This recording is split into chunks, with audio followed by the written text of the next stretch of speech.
What's up, everyone? This is Noa Dalzell, and this is, I think, my first emergency podcast here on WNBA Today on CLNS, reacting to the breaking news of New York Liberty head coach Sandy Brondello being fired just a year removed from winning a WNBA title.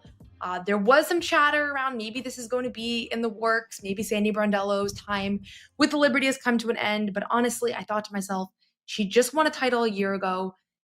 This is a winning coach. She has accomplished a lot in this league. She seemed to have the buy-in from her star players. Breanna Stewart was asked after their elimination, is there, what do you say to the people that are questioning whether Sandy Brondello is the coach to lead you guys? And she literally was like, what the F? Like, she did not, even want to hear that question. And here we are just a few days later, and the Liberty have announced that Sandy Brondello is out. And I'll read the official statement from general manager Jonathan Kolb. He says, "We would like to thank Sandy Brondello for her everlasting impact on the New York Liberty. Sandy finishes her tenure in New York as the winningest coach in franchise history, and she took us to never before seen heights as the first head coach to lead the Liberty to a championship.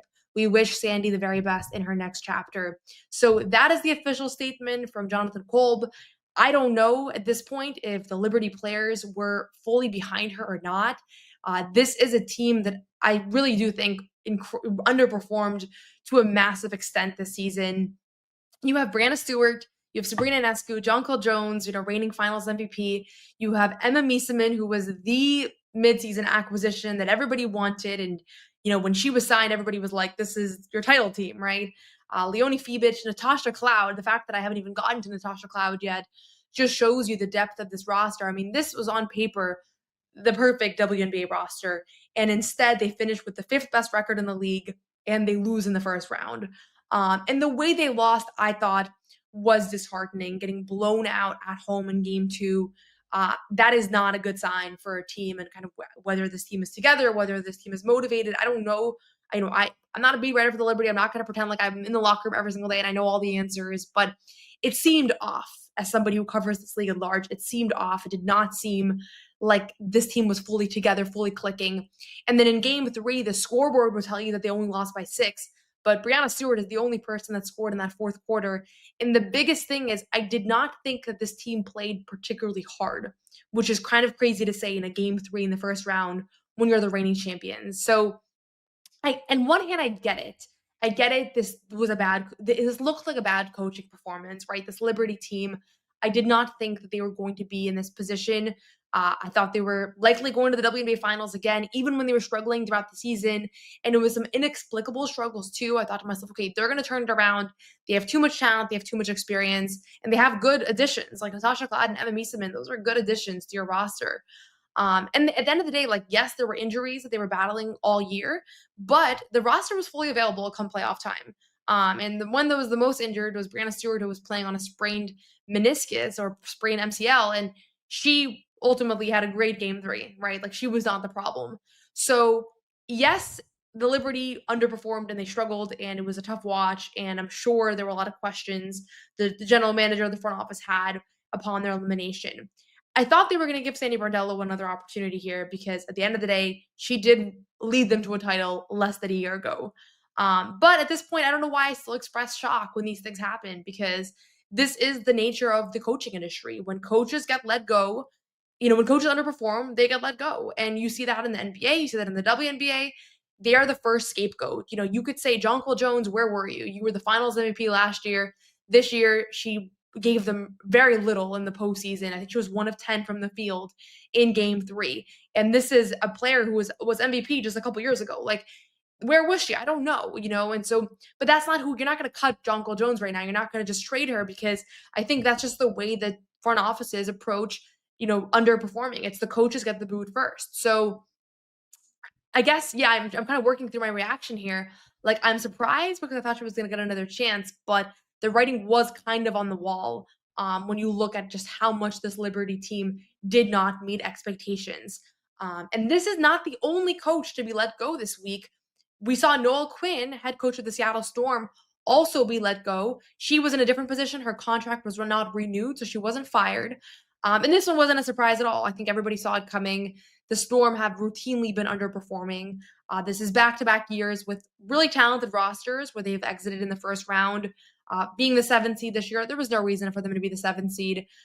Down the stretch, they relied on a couple big Erica Wheeler performances to even get them into the postseason. They were close to missing the postseason altogether. And Noelle Quinn, former player, former assistant coach, has been the head coach for a couple of years now. She's the second winningest coach in Seattle Storm history. So it's not like she has just been leading this team to losses. But at the end of the day, they have not been able to advance in the postseason, despite having a roster headlined by Skylar Diggins, Nneka Ogwumike, Gabby Williams. You have Dominique Malonga, who was a great rookie for them this year, especially in the second half of the season.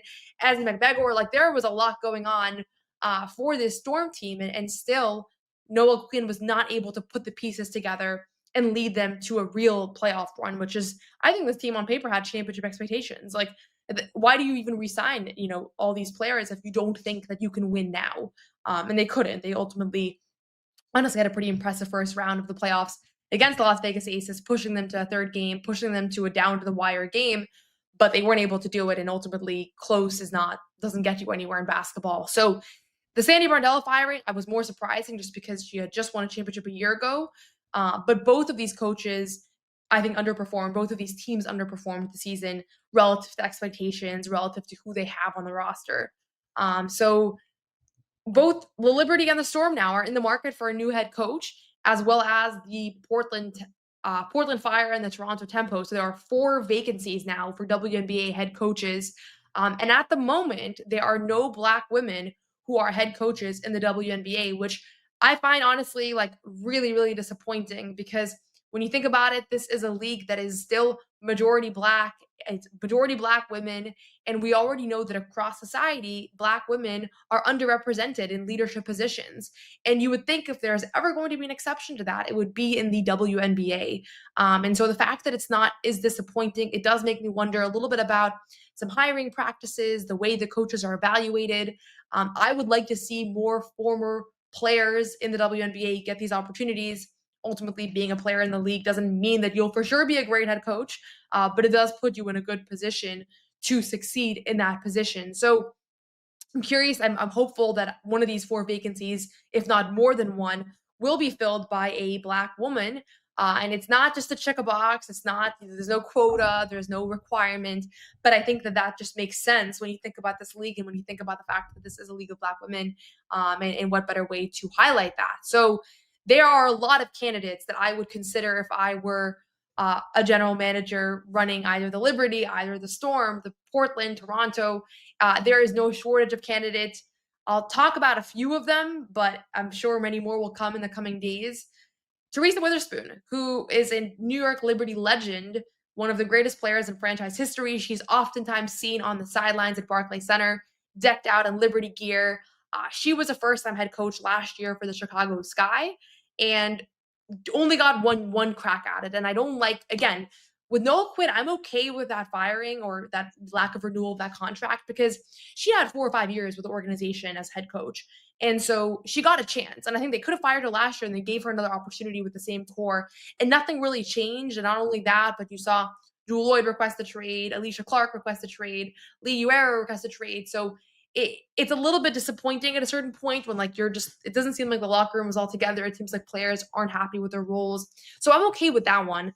Teresa Witherspoon, I was really bummed at that firing because she only got one chance as head coach for a new team with a lot of new faces, 2 new rookies, Angel Reese and Camila Cardoso last year.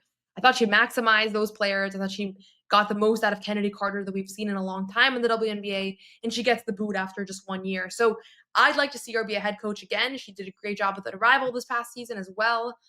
So she's clearly still in the coaching mix, but I think the Liberty could be a good landing spot. So that's certainly an intriguing name. Bree January, an assistant coach for the Indiana Fever right now, who I think is one of the diamonds on the sidelines right now in this league. I view her as potentially the next Natalie Nakase, somebody who is currently an assistant, who's currently playing a pivotal role behind the scenes, but is not a household name just yet. We all saw how it went when Natalie Nakase was an assistant for the Las Vegas Aces and then finally gets an opportunity to be a head coach, and she delivers, winning Coach of the Year in her first year and leading the Valkyries to a playoff berth. So Bree January would be near the top of my list if I was a head coach. I think that one of these 4 teams is going to snag her. She's been a critical part of Stephanie White's success both in Connecticut and Indiana. Other coaches that are currently intriguing, Tanisha Wright, who is currently a Chicago Sky assistant, a WNBA veteran of 14 years. She played 10 years for the Storm, so you question maybe she could go back to Seattle, familiar territory.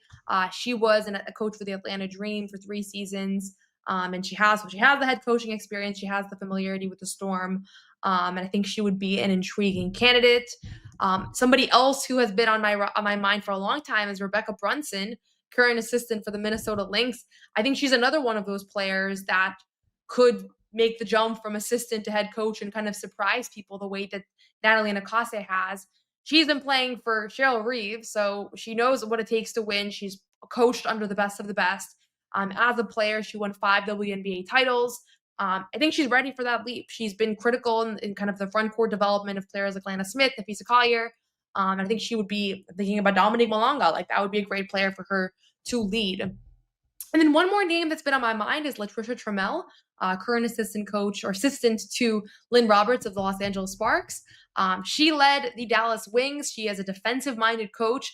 I'm thinking about Latricia Trammell with players like Gabby Williams and Malonga. Like, how is she going to be able to maximize those talents?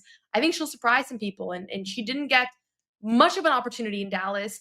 I think she was somebody else that could have gotten another year. But she's an assistant now, and I think she, long tenured coach, had posts all over the place. Could see her back in the head coach's seat as well.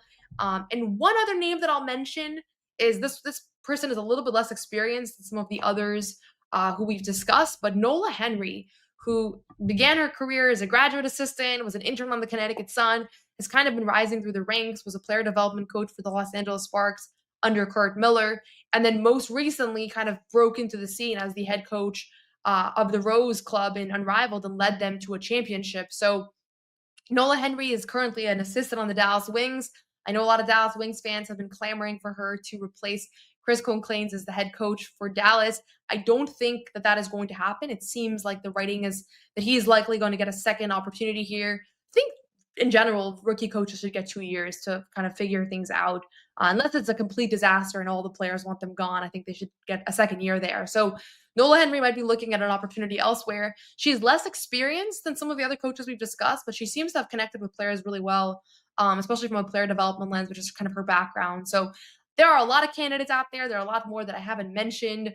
I'm still kind of stunned that Sandy Brondello is out after winning a title a year ago, the Liberty's first ever title. But hey, that's the nature of coaching. And honestly, like, even just talking through this, the more I think about how much the Liberty did not meet expectations, the more I'm like, okay, I guess this kind of makes sense. Noelle Quinn, I think everybody kind of saw that coming after she got, she wasn't fired last summer. There was a lot of speculation that she might be, or last winter, she comes back this year. And it's more of the same. They need to shake up that team. So the entire coaching staff is reportedly gone now. I don't know what they're going to do with the roster, if they're going to keep some of the more aging veterans who are obviously still great players, or if they're going to go full rebuild and lean younger. So we'll see there. But these are my initial reactions on WNBA Today on CLNS to the fact that 2 head coaches have already lost their job. 2 head coaches that were in the playoffs, no less. Noelle Quinn of the Seattle Storm, Sandy Brondello of the New York Liberty. Talked through some head coaches, some potential head coaching candidates, plenty more that we did not discuss. We'll have more coverage throughout the WNBA playoffs. So go like, subscribe, tell a friend, and tune in. We'll have more instant reactions to breaking news all year long.